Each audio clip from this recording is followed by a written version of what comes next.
This is the Yanks Go Yard podcast with Adam Weinrib and Thomas Carinante.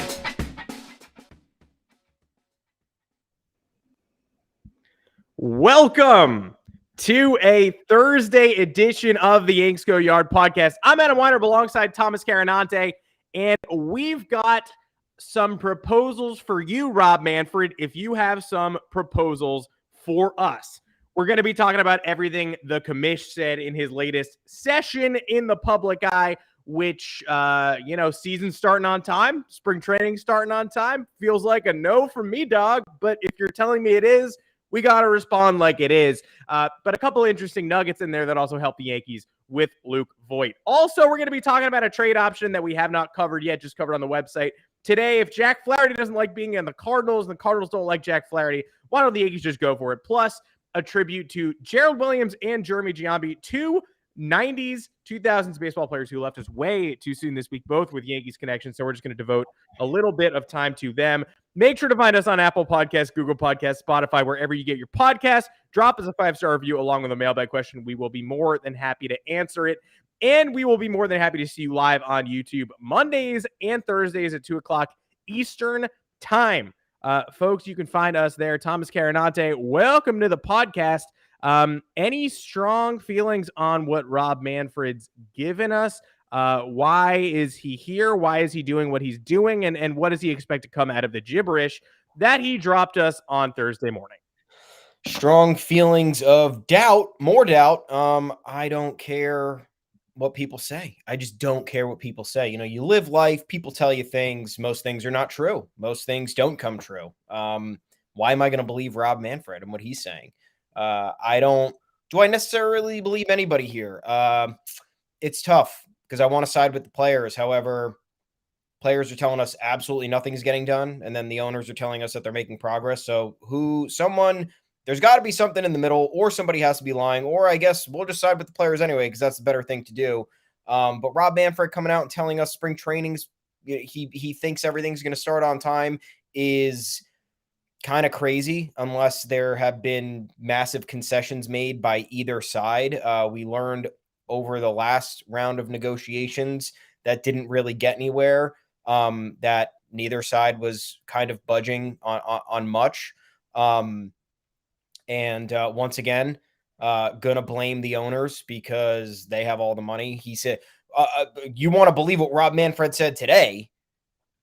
If he's saying that owning an MLB team has less of a return than you would get on investments via the stock market, which very interesting to me. Yeah. I mean, I guess if you bought an MLB team tomorrow at the highest it's ever been, yeah, sure, the returns won't be great, but aside from Steve Cohen, who in recent memory has spent above and beyond to acquire an MLB team. Most of the George Steinbrenner brought the Yankees back in the 60s, and it was they were early 70s. I don't even remember what it was, $10.5 million. Tigers were purchased in the mid 80s for $85 million, and now they're like $1.26 billion. So that's over, that's almost 20 times your investment, Rob. I guess when you're looking at it from a stock market perspective, yeah, I guess you could look at gains and they're probably like 5% more over that time period. But you're talking about, billionaires investing a fraction of their worth into something that balloons into an investment that makes you a behemoth in the American capitalist system. So not sure that I would believe anything he's saying on that front. To say that opening day, he's an optimist and that it's going to start on time, I guess, like, that's cool. I'd rather him say that than be like, no, looks like we're doomed. And fans are going to be upset. But the man is going to get freezing cold taked at some point because, quote, I consider missing games as a disastrous outcome for this industry was something else he said today. So a lot of stuff here. Not making promises, but saying things that are getting fans excited, or the prevailing sentiment here is to get fans excited that there will be an agreement. He said the owners are going to make an offer on Saturday to the MLBPA. Said it's a very fair offer. Again, Do I believe him? No, I don't believe anything until I see it. Never is. It never is a fair offer. Is. It's always supposed to be, and it never is. Nope. If the players come out and they talk about, that's the thing. No one's going to come out and say, "Oh, the owners budged today. We're making progress," because then that kind of shows their hand. So we're never going to know, guys. We're not going to know anything until something's done, and we really don't know when that's going to be. And the last person I'm going to trust in any of this is any commissioner in sports, because every commissioner in sports, folks, works for the owners. They're employed by the owners. They're voted on and ratified by the owners. And that person's job is to protect the financial interests of the owners. So, am I more discouraged than I was yesterday? No. Am I more optimistic than I was yesterday? No. It's same old, same old. I have to see some action here. Not sold on anything at this point. I think it's crazy that Manfred didn't come out, though, and say there will be a delay to spring training. We all know there will be. It's just, what a crazy posture to pretend, like, not only are you providing a fair deal on Saturday, but it's so good, it's just going to knock the players off, like, their socks off, and the players are going to be like, oh my God, Rob, this is brilliant. Well, we're going to come to spring training tomorrow. I know we're not even supposed to report yet. We're all reporting February 13th. We're going to be there, Super Bowl Sunday, watching the games together.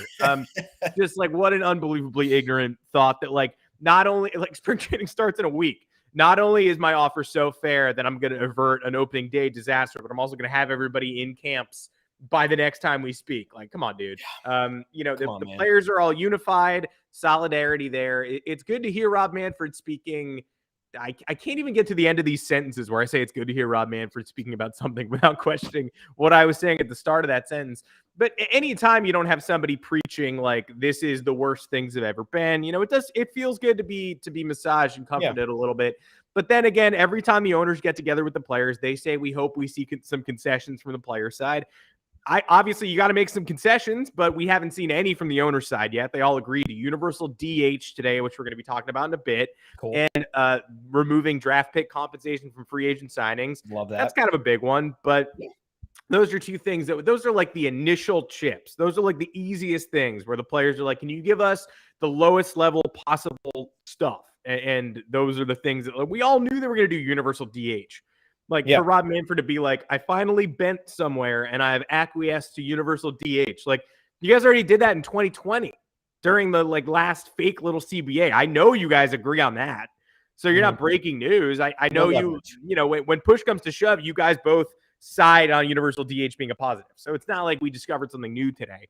But every time Rob Manfred says it's a fair offer and I hope the players bend a little bit, it's like, we'd like to see you bend on some things you actually care about instead of some things that you guys can come to an agreement on. So I anticipated him coming out and saying spring training is uniformly delayed. I also didn't expect to hear him say losing games is a grievous failure or whatever he said, because we're going to lose games probably. So you're right. He is setting himself up to get freezing cold take there. And then again, he could, when they lose games, come out and just say, yeah, I told you it was a failure and it is. I failed. I apologize, and that's on me and also on the players. He might just say some trash like that. You never know. He's one of those guys who is going to try to cover his bases when he has the chance to. But he's going to have to wear that one for a while. I don't know if he seems Teflon, but he did say that. And so if and when he fails at stopping, the loss of games, he's going to have to wear that one. We'll see how that nets out in a couple of weeks. But always the optimist, Rob Manfred, just saying we're not going to lose any of spring training. And of course we are. We're obviously going to do that. And, I'd love to hear from him again after the weekend, but I hope to get an honest assessment from some of the players. I hope this bargaining session lasts longer than 25 minutes. I hope this is more of a step forward than it was when we heard they were bringing in a mediator before everybody said to the people born after 1994, wait, they did that already and it failed.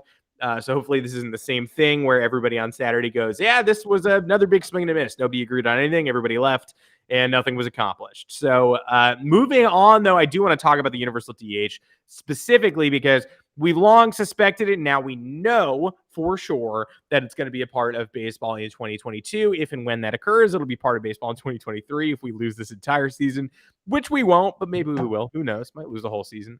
Why not? Everything after the Garrett Cole acquisition has just been how much time can the Yankees lose off of their championship window? We'll knock half of 2020 off. We'll take away the thing that Cole likes to use to pitch in the middle of 2021. So remove about 2 months of effectiveness from his ledger, and then let's just cancel 2022 also. Love that. All that good stuff. Very helpful. But whenever baseball returns, there will be a universal DH. Now we know. We thought. Now we know. So the Luke Voight trade market, which was, I would say, dead last summer to the point where they decided to keep him, even though they replaced him in the middle of the season with Anthony Rizzo. Then he hit hard down the stretch, and everybody was kind of, well, down the stretch meaning August. And everybody was kind of like, well, nobody wanted this guy? Really? Like, Braves got Eddie Rosario. Yeah. People were getting these game-changing bats, at the deadline that were sort of going under the radar. And when Voight was crushing while Rizzo was out, everybody was like, nobody could have used this dude. Like, led the league in homers in 2020. This is for nobody. But then, of course, made some errors, high-profile errors down the stretch, stopped hitting, got taken out of the lineup once again. Yankees swore they could juggle him and Rizzo. They definitely could have, but they decided not to.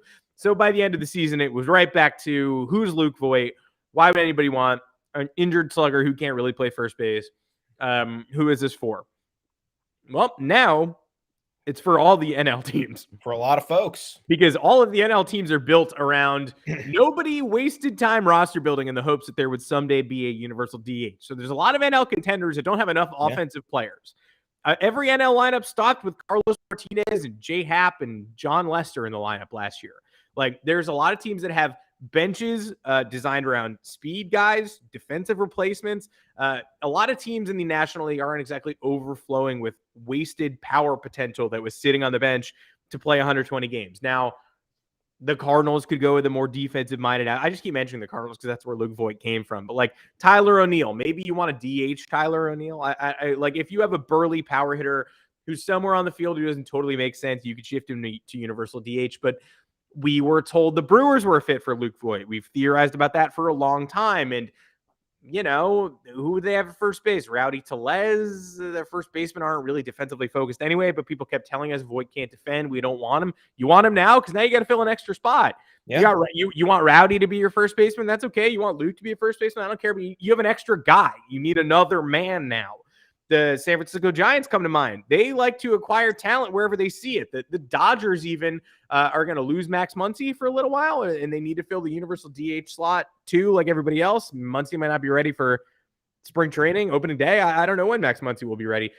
He's got Voight's like a 120 OPS plus dude whenever he's healthy. We don't know if he's healthy, but it's the kind of man the Giants like to steal for like a top 20, 25 prospect and a lottery ticket. There's a lot of teams that could use Luke Voight now, and that trade market, which has been ignited, turned off, and then the burners warm again. Now we're sort of back to a place where I can see some National League teams dipping into this Luke Voight pool and not overwhelming us with talent, but at least giving us some equivalent value.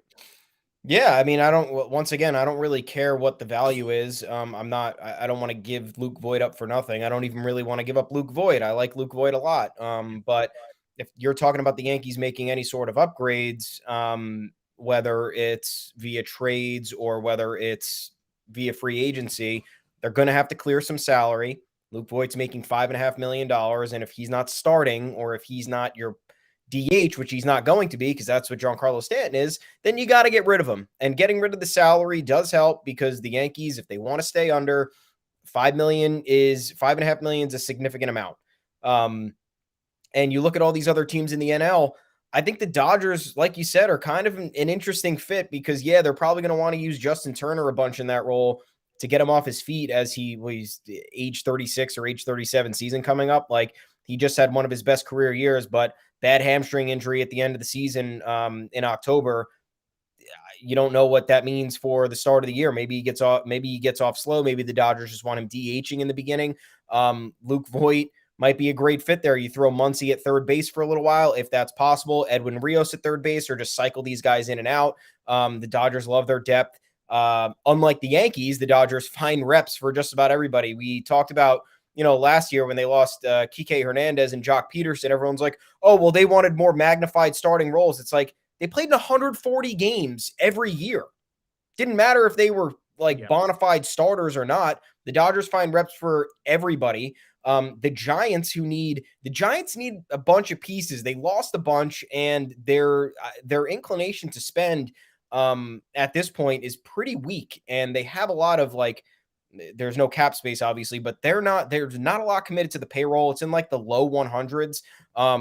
If they want to, save some costs, and maybe they're looking ahead to 2023, or they're looking to make some trades, Voight could be a great fit there, especially with Brandon Belt. I know they gave him the qualifying offer, but he's not always the most reliable with health either. And the Brewers, hey, you want to just stack your lineup? Do they like Rowdy Tellez? I don't know, but he is a lefty, which makes things easier at first base for playing defense. Then great. You have these two guys, you cycle them in and out at first base and at DH. I don't see the problem there. I think it maximizes the market.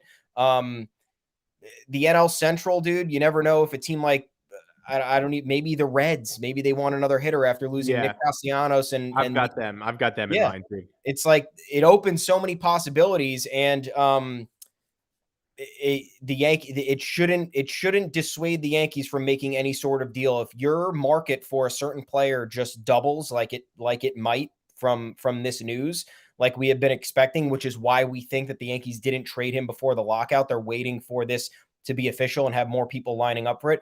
Makes total sense. You maybe can get in a little bit of a bidding war. Maybe be like, hey, Brewers, Dodgers want him. What do you want to offer? And then you maybe you get a top 15 instead of a top 20. I don't know, but there's certainly a lot of opportunity here for the Yankees to make it happen.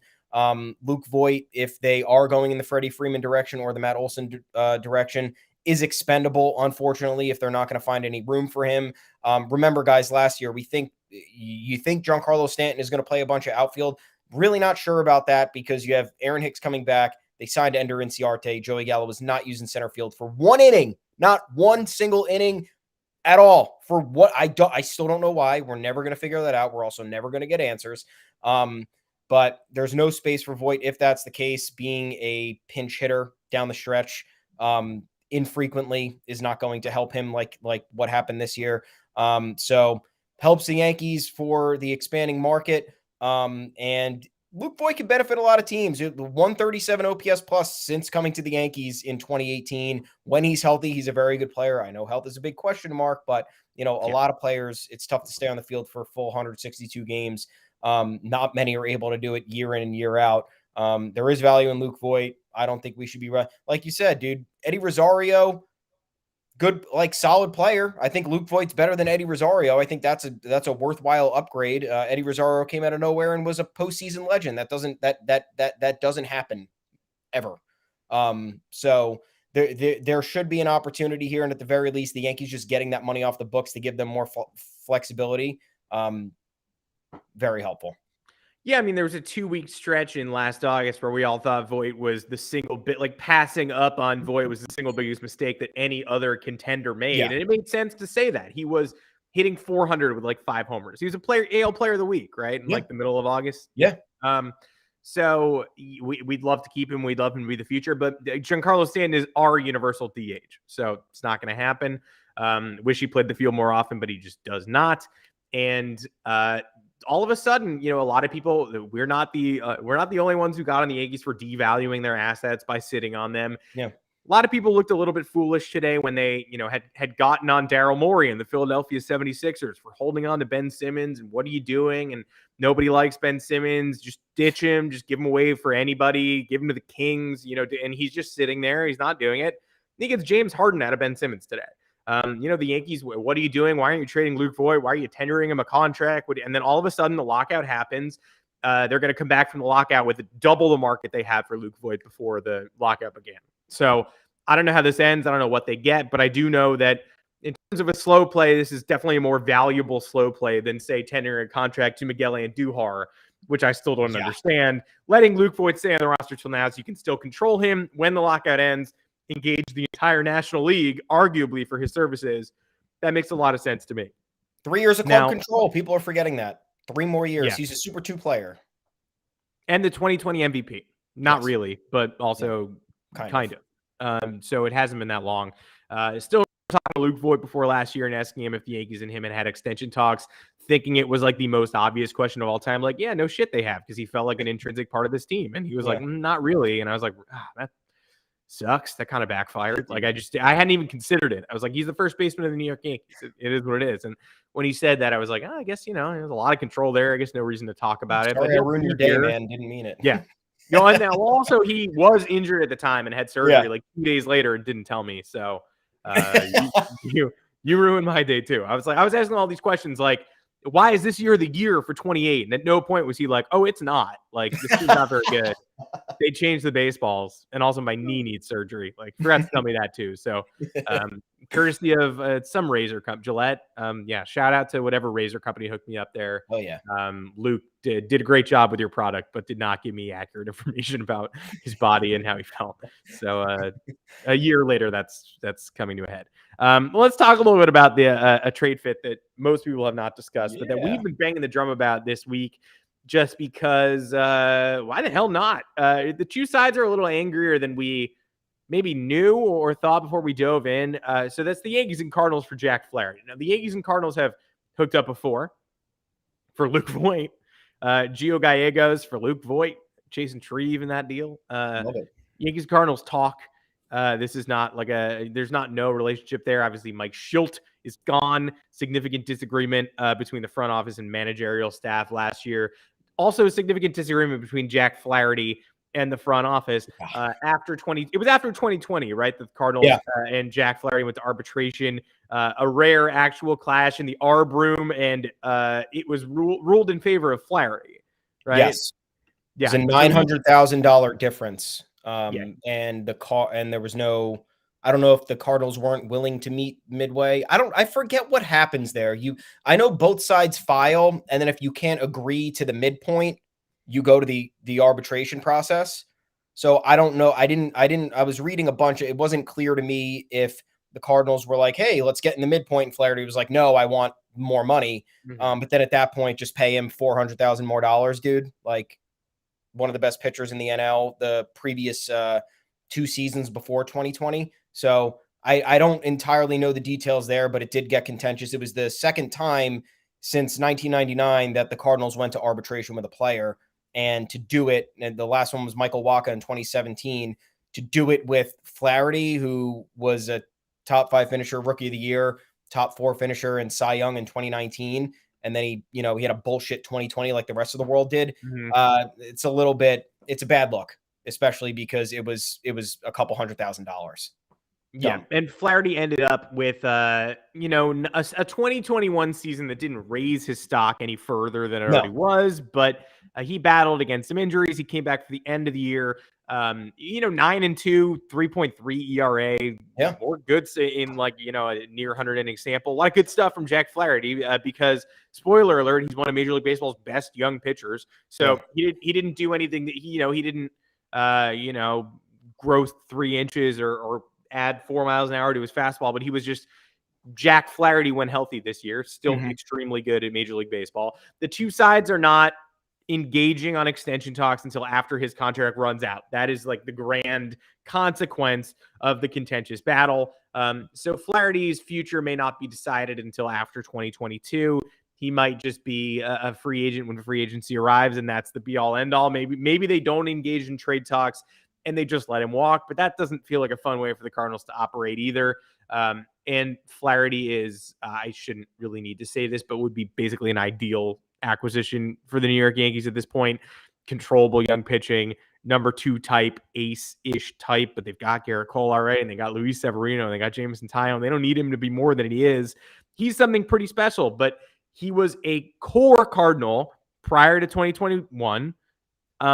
Two sides disagreed. He was excellent when he pitched, but what do you remember about the 2021 Cardinals? That winning streak at the end of the year. They went from a middling team, went on a 17-game winning streak, changed the entire complexion of the season. He wasn't a part of that. He cameoed at the very end in one of the 2 games of a doubleheader against Chicago. I believe he extended the win streak to 15, but he started that game. He couldn't even get through an inning. He gave up 2 runs. He was basically a spot, like a rehab start at the major league level, because at a certain point they went from totally out of the playoff picture to so far in it that they don't even need to be winning every day. And they just like, oh, let's give Flaherty this one. They still won the game. He was ineffective, didn't really participate. So you're thinking about the rising tide of the 2021 Cardinals. All the narrative stuff is around Arenado, the offense, everything's clicking. Wainwright having a resurgent year, and they go on the 17-win streak, charge into the playoffs. They lose that wildcard game to the Dodgers, but Flaherty sort of gets left to the side narratively, which is weird. Because that's not the way it was before the season started at all. So just something to think about. It'll be costly. No one's arguing that the Yankees are going to get Flaherty at a discount, and I'm not even sure if the Yankees are going to be able to get this done now. It might be a midseason thing. They might have to revisit after the year is over, but I like Flaherty as a target a lot. I always have. I think he's someone they should go after in free agency if he's not coming to a long-term agreement with the Cardinals, and I'm pretty confident he's not at this point coming to a long-term agreement with the Cardinals. Yeah, it's the way it looks like. Actually, dude, he's a free agent after 2023. They said they're gonna. They said if they're going to discuss anything, it's after this season. But I still doubt that's going to happen because I pulled up an article from last year, MLB.com. Man by the name of Zachary Silver. He was reporting on what was happening, and he said that, quote, Flaherty and the Cubs have had brushes before as he rejected the club's proposed salary the past 2 years in the lead up to his first time through arbitration. The club renewed his salary for those seasons. I don't know if those were grander contract extension talks or, they were attempting to coax him with a raise for, through a portion of his arbitration years or his controllable years. And he was like, no, dude, like, I'll just take it through the process. That's fine with me. But there is a clear disconnect here, whether how Flaherty values himself and how the Cardinals value Flaherty. And that's where I don't think it's far-fetched for other teams to come in calling. Look, like you said, you look at the Cardinals, went on the win streak without him. If they had him, it could have been even better. Could have been a lot better. I know he dealt with the other aspect of this is that it's tough because if you're the Cardinals, are you really gonna entertain trade talks when this is not going your way? When these arbitration snafus are public, when it's been reported over the last year that he's rejected your overtures, and the fact that he dealt with a shoulder issue this past season, which limited him only to 17 games. And when he returned after the shoulder issue, he was used in the bullpen twice, which was something that he has only done once before, and that was in his rookie season. So that's where things get complicated. Another kind of layer of this is they signed Steven Matz this offseason. I'm not saying I'm not saying that's going to replace Jack Flaherty, but you look at the depth here. You got Adam Wainwright, you got Steven Matz, who had a good year last year. I'm like totally fine pitcher, and they're kind of upgrading. They're upgrading in a sense because guess who's gone? Jay Happ, no longer in St. Louis. Oof. He was contributing a lot of innings down the stretch for them, as was John Lester. But they got Kwang Hun Kim. They got John Gant. They got Johan Oviedo, who I think they like, Miles Michaelis, Jake Woodford, Dakota Hudson. So all these guys started games for them last year. I'm not saying that they're reliable and able replacements for Jack Flaherty and what he's able to bring to the table, but the Cardinals were able to make do and eat innings and get starts under their belt with these guys and make the playoffs. So it's doable. And guess what?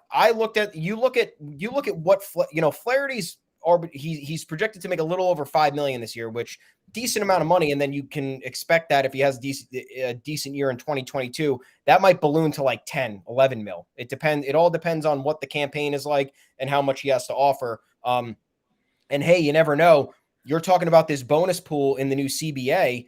Flaherty finishes, top 3 in Cy Young. You're talking about another couple mil if, we're doing bonuses, which is what the players wanted. They wanted an expanded bonus pool for arbitration eligible players who aren't making the money that, one could say they deserve, that more cash. So if you look at the Yankees, if you look at the Cardinals and the Yankees, they actually do match up. And I'm not trying to, part with the Yankees garbage here for someone good, but if you're the Cardinals have 4 open spots on their 40-man roster. I looked at it yesterday. I was like, what? How is this even possible? But they had a bunch of guys leaving free agency. Long story short, lineup is pretty damn good in my opinion. Pitching depth is lacking. And you can tell me all you want that receiving pitching depth in return for someone like Jack Flaherty isn't worth it. Well, what if you get a combination of major league pitching depth and then, a top 10 prospect or something? I think that's like a good starting point. They need bullpen help. Chad Green can help out there. Domingo Germán, who starts and can pitch out of the bullpen. I don't like him, but Maybe the Cardinals think they can utilize him and they find, spot starts and then multi-inning relief appearances valuable. And as a guy who could pop in the back end of the rotation if someone's injured or if someone needs rest, that has a lot of value. What if you throw in Clark Schmidt, Luis Gil, or Davy Garcia? What if you throw in Luis Medina? What if you throw in Austin Wells? Not all of those guys together, but maybe a combination of the three from, fringe major league prospect, actual MLB pitcher, and then prospect who's coming up. Yadier Molina's retiring. I don't know how much Austin Wells is viewed as a catcher at this point. I know there's been discussion about him maybe being a corner outfielder or a first baseman, but his bat's going to accelerate. I think that's a worthwhile trade for both sides. I don't know. I don't know if that sounds crazy or not, but if you're talking about the Cardinals who need to fill 40-man spots, build their depth, prepare for next year and beyond, or 2023 and beyond, and Flaherty's not a part of your future, you got to do something. And the Yankees have areas of depth that they could where they have surpluses that they could trade from and help them out. I really think that this is something that they should talk about if the Cardinals don't want to continue this relationship where it's a little bit rocky and the relationship isn't great. It's never good to have that, going on throughout an entire season. So, hey, pick up the phone, dude. Pick it up. Yeah, Domingo Germán, Luis Gil, and Brandon Lockridge. I don't know if you're vibing, but like, I'm fine. I mean, I don't think it's crazy. I don't. You want to get better at the major league level. You want to build. You want to prop up the farm system. The Cards have guys coming up too, so they're going to lose some of the top guys. I don't know. I think that's fair for the Yankees too. You're parting with minimal. It's not a big loss. They need to fill something in the rotation. You're talking about how high a Matt Olson trade is going to cost or a high Luis Castillo trade is going to cost. I think this is good because the Cardinals are contending. They want to stay contending and they want to prepare for the future. It's not like the A's where you have to give up a haul or the Reds or the who else are we the Indians for Jose Ramirez where you're going to give up most of your top tens. This is not that situation. So you're totally right. I love that package. Yeah. I mean, Gil's major league talent. We saw it last year. Lockridge is close to the bigs and it is a classic, just like power speed combo guy the Cardinals look at and they lick their lips and they're like, yeah, we can make that into something. Like you want to play second base? You want to be Tommy Edman? Like what do you want to do? Yeah. And then Domingo Germán is what he is. He's not the centerpiece of this deal. He's just the name that most people are thinking of first. But the Cardinals going to say no? I don't know. They lost Happ, who took a ton of starts for them down the stretch. They'd be losing Flaherty, and they would be losing Goldschmidt. Yeah. Any of those guys doing much in Arizona? No, we're talking about Carson Kelly for free to be Gary Sanchez's backup, but I don't think that. No, I don't really think any of those guys are making a huge impact. A lot of trades are more boring than you guys are thinking. I think if all of our listeners just take away one little nugget of advice for their future dealings, and if they're about to comment on Twitter or on YouTube or anything, most trades end up being a lot more painless than you think. You look at the list of guys you gave up and go, that guy sucks. That guy was bad last year. My 30th prospect? What's going on? It mostly happens when your rivals make trades. Mostly you look at your rivals and go, that's all that. Okay, cool. Yeah. But it's really not going to be as painful as you think it's going to be. Now, let's wrap with just a quick tribute to some guys that do deserve a final word. And time on the podcast before we sign off. I'd rather talk about them than not talk about them. Of course, we lost two players in the Major League Baseball family this week, both of whom have significant Yankees ties or at least tangential Yankees ties. It doesn't take a lot of math to get to the bottom of how these people are connected to our lives. And Derek Jeter is a central figure in both of their lives. That is Gerald Williams, who is a Yankees outfielder, came up alongside Jeter, is regarded as Jeter's best friend. Coming up, someone who held his hand and led him from the minors to the majors. Williams was on the 96 Yankees, did not finish the season in New York, and so did not play in the 96 postseason or help the Yankees directly win a World Series, but in the way that he helped acclimate Derek Jeter, he certainly did. Williams also came back to New York by the end of his career and was an extremely visible presence at Derek Jeter's ceremonies in New York. And some might, it was always sort of a question for those who didn't know, why is Jorge Posada, Tino Martinez, Andy Pettit and Mariano Rivera are all here, and so is Gerald Williams. What exactly is happening? He was always considered in terms of, Jeter's quote-unquote family to be right alongside all of those big names and the core right at the top. They had an extremely close relationship. I saw Randy Wilkins, who is responsible for ESPN's forthcoming Derek Jeter documentary, the captain, which I can't wait for. I think it's like 50 parts. I hope it's 100 parts. But he tweeted after Gerald Williams' death that he did sit down with Gerald Williams for the documentary, which A, is amazing, but B, that that process started relatively recently, like last year, and Gerald Williams passed away after a battle with cancer. That was kept a secret. We don't know how long it lasted, but it's amazing that he was able to sit for that documentary and share his thoughts on Jeter's rise and the role he had in all of that. So really, really lucky that we got to have that all come together in that way. It makes me think of the John Madden documentary too. Just comes out on Christmas, and then we're all excited to we all forget what John Madden. How's he doing? And the documentary is kind of a reminder, like he's great. He gets a chance to share his story with everybody, and he passes away like 3 days later. So very, similar vibes when I heard that news, but very, very good to know. And I'm excited for that documentary for a million reasons, but I would love to hear his perspective, and we're going to get to in the wake of his passing. And then also Jeremy Giambi passed away on Wednesday. Jason's brother, of course, they played together with the Oakland A's for a number of years. Jeremy is featured in Moneyball and weirdly is traded away mid-season in Moneyball, which does not happen.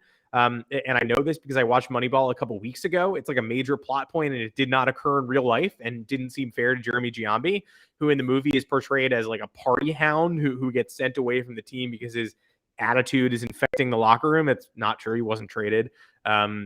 He of course, a lot of people are going to expect Yankee fans to memorialize him as the man involved in Derek Jeter's flip play who was tagged out at home plate. I am saying that sentence now, but I have no interest in doing that.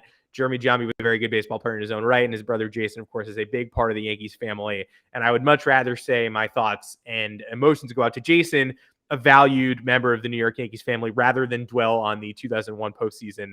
That feels pointless. I will not be writing that. I will not be, that won't be my epitaph for Jeremy Giambi, who, that's a baseball family right there that deserves credit for two different brothers, making the same team, playing baseball successfully for a number of years. And Jeremy played, I think, 7 or so years, bounced around. Phillies family wished him well, Royals family, Red Sox family, had a lot of friends in the game of baseball. So shout out to both of those men who we lost far too soon this week.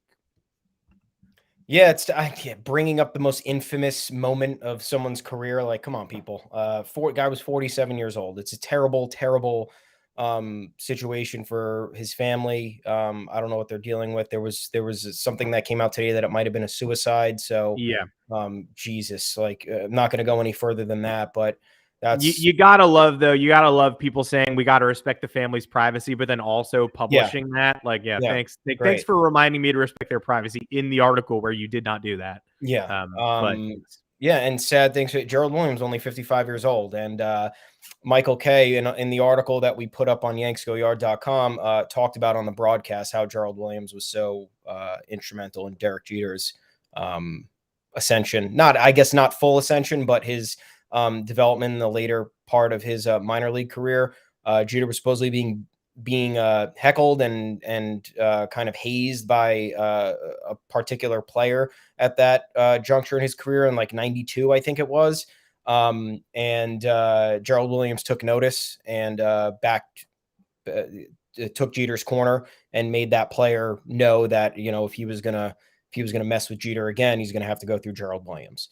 And then they remain friends ever since. 30+ year friendship, amazing. You hardly ever see that, especially because how their careers intersected for a very short period of time between Jeter's time in the minors and then Williams getting promoted. And then by the time Jeter got promoted, it was only like a year and a half with Williams before he got traded to the Brewers. But they remained friends this entire time. And Jeter was the one who announced his death. It was heartbreaking to learn that because you never know what other people are going through, and it sucks when you just, oh wow, he had a cancer battle and now he's dead. Like this is awful. This is terrible to learn. Can't imagine what he's going through or his family. So yeah, and Giambi as well. Jason Giambi, legendary Yankee. I don't know much more about Jeremy. I know his portrayal in Moneyball was a little bit odd. I thought he was traded that year though. Was he not? No, he left after the season. I checked it. He was not traded during the season. Okay. Well, either way, yeah, his portrait, and people were like referencing that too. It's like, dude, come on, like we're not. It was a fictional. Wasn't fictional, but it was a little bit exaggerated aspect of what had happened during that time, and that's not what he was known for. He was a solid baseball player and played with his brother for a number of years, which is a really cool thing that most people never get to do. Yeah, memorialize these guys. Remember them. He was traded. That's embarrassing by me. That movie was about 2002, right? He was traded to the Phillies. Yeah, the 20 game. My apologies. Yeah, my apologies there. Traded to the Phillies. Yes. Yeah. But yeah, talented guy, and we don't know what may have held him back. I know in that movie they talk about partying and all that type of stuff. Nonetheless, whatever he was dealing with was obviously serious, and everybody should sympathize with it and be empathetic for what his family's dealing with. And don't make the references. No need for jokes. No need for any of that. It's a terrible thing. Two guys gone, one gone before his, one gone at 55, one gone before his 50s. Incredibly young, awful stuff. And with baseball not in a great spot right now, it hurts. It hurts to hear those types of things, even if I didn't have a great connection to either of these guys. I was 5 years old when Gerald Williams was traded. Jeremy Giambi was never on my team. So I have no connection to those players, but it still hurts to hear this type of news. It's sad for the baseball community. And it just makes you realize that everything's bigger than baseball, folks. So what we're worrying about right now is very trivial between the lockout and all that. Love your folks. Give the positive vibes, make people feel good. You don't know what people are going through. So lesson learned for today, positivity. It's good. Yeah, it must have been weird for Derek Jeter, obviously mourning his close friend, to also be given people probably asking him for comments on Jeremy Giambi, which, what's he going to say at that point? It also is worth noting that, let's not forget that Gerald Williams beat the crap out of Pedro Martinez, which we did write. We wrote an article about, but if you haven't watched that in a while, unfortunately Pedro wins the game down in Tampa. Those Rays weren't exactly an epic squad that was, ready to battle back against the Red Sox. The Tampa Bay Devil Rays were still terrible at that point, but Gerald Williams got hit on the wrist to start that game, and he punched Pedro Martinez fully in the mouth. Correct. So just watch the video. I recommend it. That is it for this Thursday edition of the Yanks Go Yard podcast. Also, Kristaps Porzingis just got traded to the Washington Wizards. So if you're a Knicks fan who hates that psycho, best of luck. Great job by Dallas. You idiots. You full-on stupid morons. I don't know what you thought you were doing when you got away with that one, but Kristaps Porzingis now a Washington Wizard. You can find us on Apple Podcasts, Google Podcasts, Spotify, wherever you get your podcasts. Drop us a 5-star review there, along with a mailbag question in your review if you've got something you want us to cover. Additionally, we're live on YouTube Mondays and Thursdays, all off-season long, 2:00 Eastern, and I don't see that off-season ending anytime soon, so expect that to continue to be your date with our podcast for the time being. Until next time, I'm Adam Weinrib. You could find me on Twitter at Adam Weinrib. Thomas Carinante, where can the people find your? Matt Tommy's _takes. We're also at Yanks Go Yard FS, the official Yanks Go Yard Twitter account, and we are on the internet, the web, yanksgoyard.com. Plenty of content there for you. Some interesting stuff. Formulated some cool ideas. There are there's some buzz, there's some rumblings right now that I guess insiders they're doing their classic. They're giving us little crumbs as the offseason goes on so they don't become irrelevant. Smart idea by them. And if you haven't looked, Jim Bowden ran a thing on The Athletic. We wrote something on Yanks Go Yard about it. The first move that all these teams should make after the lockout. It's interesting, makes you think what the Yankees might do, gives you an idea what their rivals are going to do too. And we covered that a little bit as well. But for now, everyone, have a great weekend. Have a good time. We'll talk to you again on Monday. And yeah, spring training season starting on time, according to Rob Manfred. Remember that was said. I'm just telling you to remember it. I'm not saying believe it. Catastrophic failure if it doesn't happen. So remember, if it doesn't happen, it's a catastrophic failure. If it's a catastrophic failure. We will see you on Monday, hopefully with better news. Goodbye, everybody.